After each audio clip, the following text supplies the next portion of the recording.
kung merong pamamaraang legal na gagawin si Pastor Kibuloy sa pagdulog sa husgado, kagaya nung nangyari noong Nery case sa Senado, kung inyo natatandaan pa, wala makakapigil sa kanya.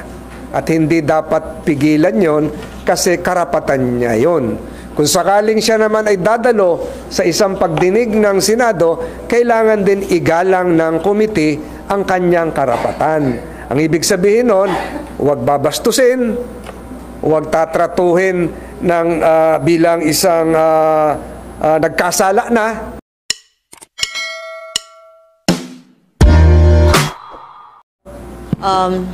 Yung party mate nyo, si Senator Robin, medyo nagkaroon ng controversy over the weekend because of the dripping session inside his office. But he already apologized to the Senate officials. Sa tingin nyo, ano yung dapat lang na i-consider dito? Tapos na ba yung issue or may mga kailangan lang talaga i-clarify, especially sa mga first-termer na senators? I think I heard something from the chairperson of the Senate Committee on Ethics. So siguro si Senator Nancy Binay ang nararapat na tumugon kung ano yung direksyon noong gagawin ng Ethics Committee. I'm not privy to any discussion so far. Dapat mabigyan din ng karapatan si Senador Padilla o kaya dili kaya yung kanyang may bahay na makapagpaliwanag kung ano ba talaga yung nangyari o nangyayari. Bilang isang veteran lawyer, ganun ba ka-serious yung isang incident? Kung kayo tatanungin, dapat po ba umabot pa to sa ganung situation na may investigation, possible investigation yung Ethics Committee or a sincere apology is enough? Para sa akin, siguro yung nag-apologize na ba? O hindi ko alam. Kung nag-apologize na pala, siguro di wala nang dapat para sa akin yun wala nang dapat pag-usapan kung humingi na ng paumanhin. Pero yun sir, parang lang manote na yung government premises should be considered in anything activity na gagawin. And this should serve as a lesson sa lahat na pag may gagawin sa opisina, make sure na be proud of that. Well said. Pwede ka lang spokesman. Ha? Sir, for soundbite purposes. Ayan na, soundbite niya. Nangangagat pa. Hindi namin siya pwede quote. So siguro yung sinabi ni ma'am, humingi na ng paumanhin, tanggapin na natin yon. Di ba? Ano kasi ngayon the age of social media, talaga madaling lumaganap yung ganyan. Sa akin siguro, mag-usap si Senator Nancy at si Senator Robin kung katanggap-tanggap. Yung paghingi ng paumanhin is a sign of being humble, is a sign of humility. Nagpakumbaba na siya humingi na ng patawad. Kahit hindi naman natin alam kung mali talaga yon sangayon sa pamantayan ng rules ng Senado. So yung kanyang paghingi ng paumanhin is a sign of humility. It should be accepted likewise and reciprocated with an acceptance that said act will no longer be committed in the future. Case closed. What's your take on the latest pronouncement with President Duterte na he is supporting the amendments to economic provisions of the Constitution as long as hindi raw gagalawin yung political provisions and that BBM will not run? Hindi ko narinig yun pero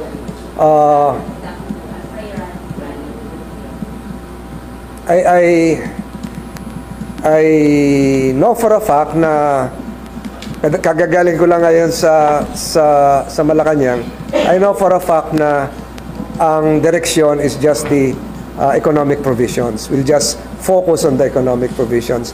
Initially, the three, alam nyo na yung number 1, involving the public utilities, number 2, education sector, number 3, yung advertising. So, Ang sinabi pa nga, ang alam ko pa nga, ang gusto talaga ng Pangulo ay yung maiangat yung antas at kalidad ng tertiary education sa ating bansa.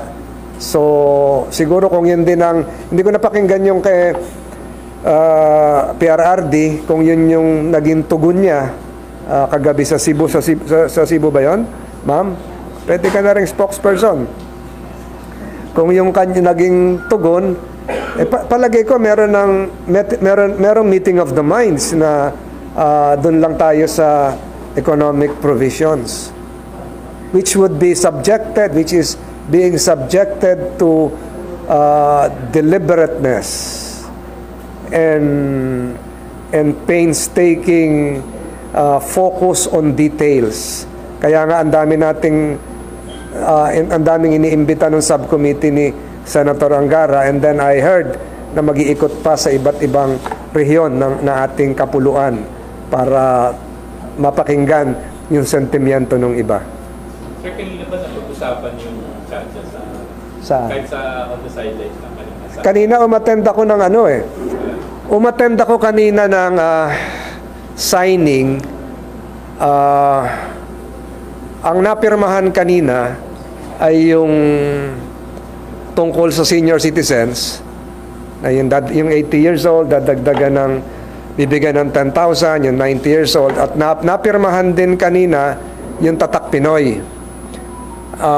Medyo nadiskaril ng kaunti yung Seafarers Act. Seafarers Act will be, from what I heard, will be subjected to another bicameral conference committee deliberation because of some provisions which probably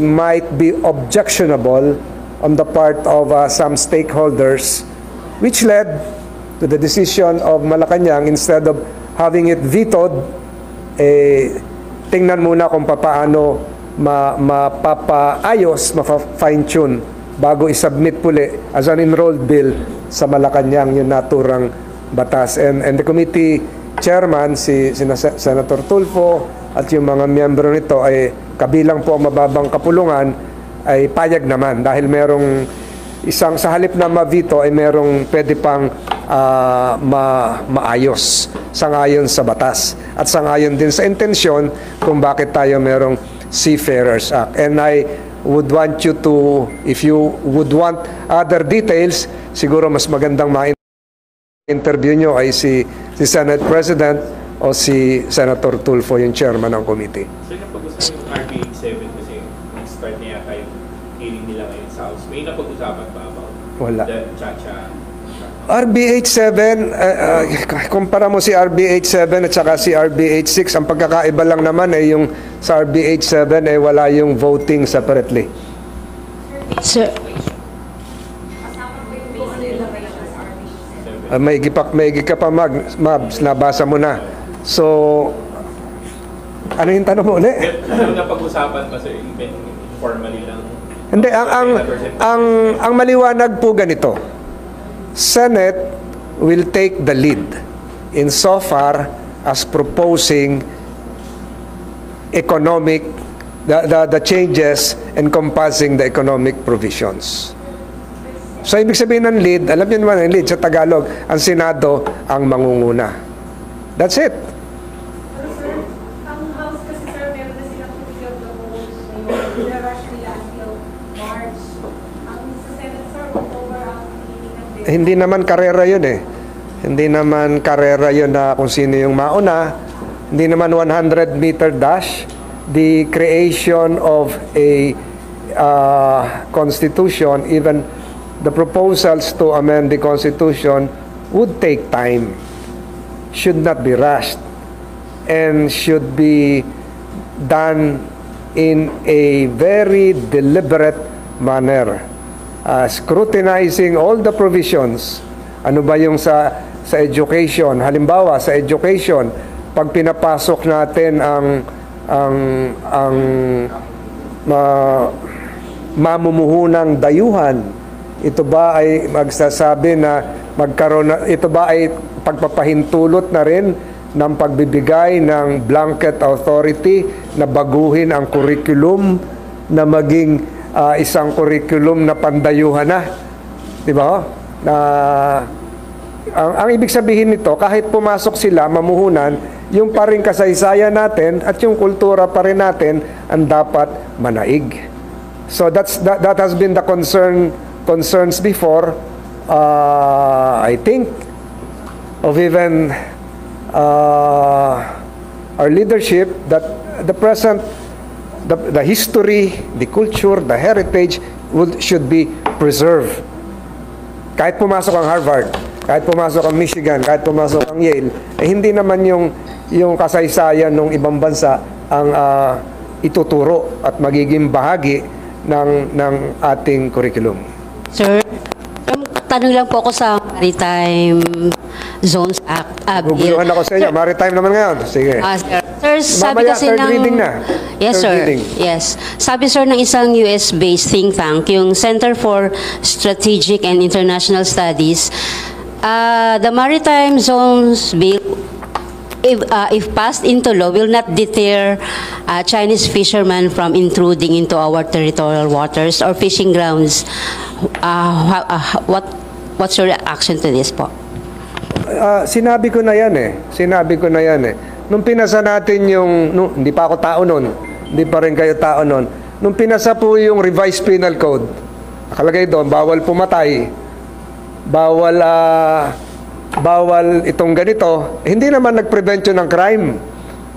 Ang ibig sabihin po nun, it might deter, it might exact compliance, but it will not prevent the harassment being done by China right now, but it will show our compliance with the Law of the Sea Conference, it would show our compliance with the arbitral ruling, and it would show our compliance with a rules-based regime of maritime law. So, ibig sabihin ito, kung ipapasa natin, at ipapasa ho ito mamayang 3:00, itong Maritime Zones Law, nagpapatunay ito na meron tayong karapatan dun sa karagatang yon. Kung meron mang hindi kikilala nun, meron din naman siyang haharapin na accountability. Pwede tayo mag-file uli ng case. Pwede nating idulog sa ganito. Subalit, naniniwala po ako that the entire global community is supportive of this measure. More so because it is in line with the wishes of the international community. Baka nag-iisa na lang doon ng China.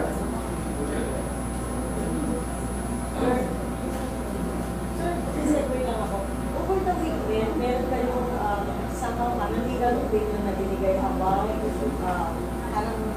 Pastor Kibuloy. Ako?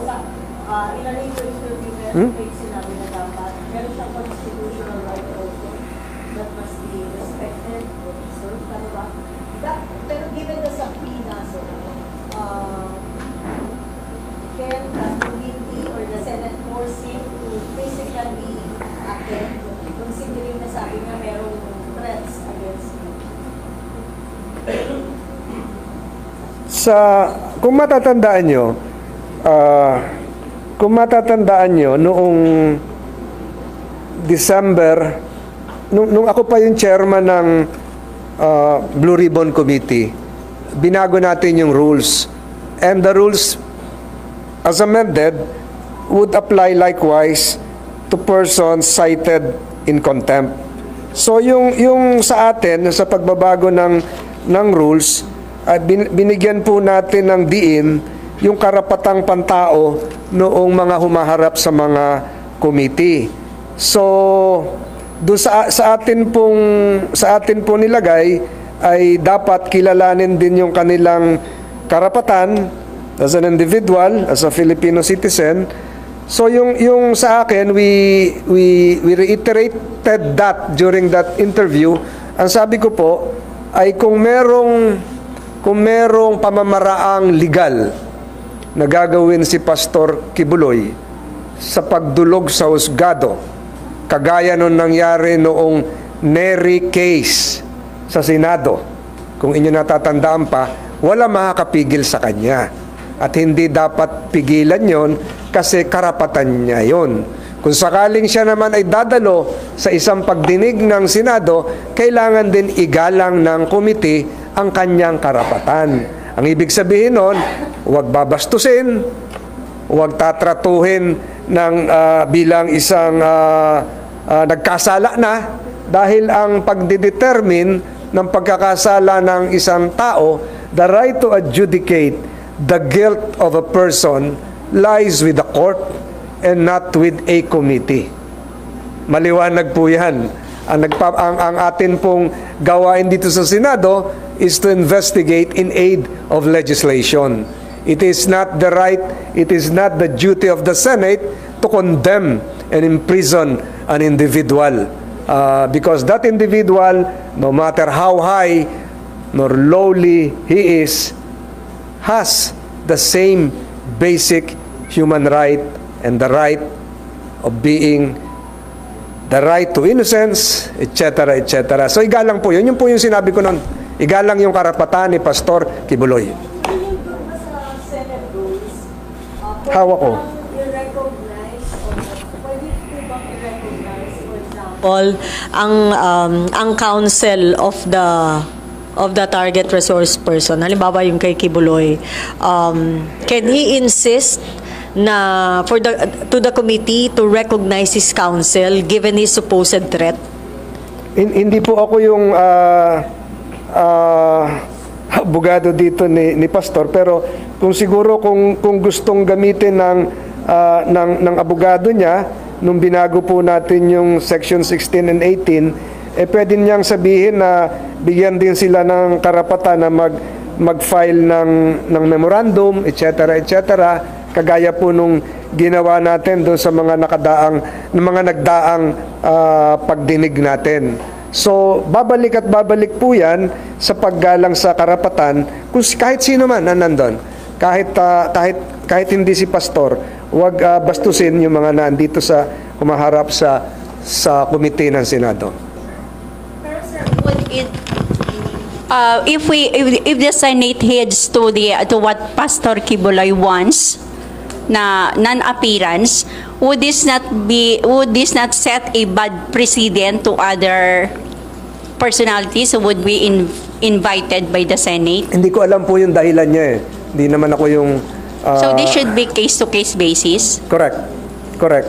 So, ulitin ko, may karapatan ang Senado na hilingin ang kanyang presensya, subalit yung kagaya po dun sa Nery case, kung natandaan nyo yung Nery case, pinawalang bisa ng Supreme Court yung contempt, ni-lift yun, yung si Romulo Nery, natandaan nyo na yun, yung mga bata-bata pa noon nandito nung panahong yon. So, kung natatandaan nyo yun, nakialam ang husgado, ang Supreme Court, at sinabi, lifted yung contempt order. So, he can utilize that.